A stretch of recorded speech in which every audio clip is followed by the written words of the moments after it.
Being bottom of the league is something that's hard to swallow for Doncaster fans.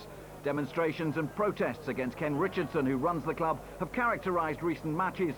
But there's an optimism that a consortium buyout might be just around the corner. We've been led to believe that things are very close. So obviously as supporters we don't want to do anything that's going to rock the boat. I think it's fair to say that we appreciate what Mr Richardson has tried to do in his 4 years at the club, but it's obvious that we're not going anywhere apart from going out of the Football League very quickly. And so most people say, right, we need a change of direction, and if that's the consortium, then that has to be it. The club, which has had administrators in, say they're now not losing money, and Anton Johnson, one of the consortium members, sat in the director's box. But the club are anxious to play down any suggestion of a deal being done soon. They're further ahead than they have been in the past.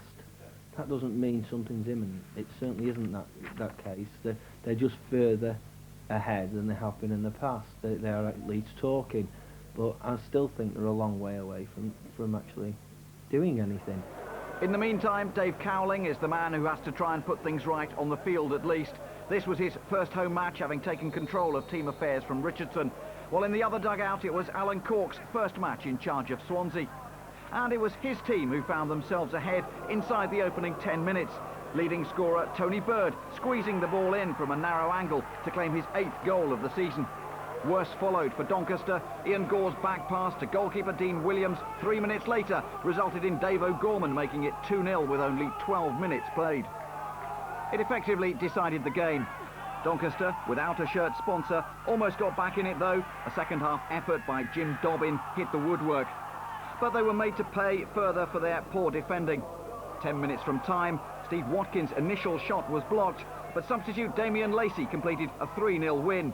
It left Doncaster's new boss fuming and Swansea's new boss satisfied.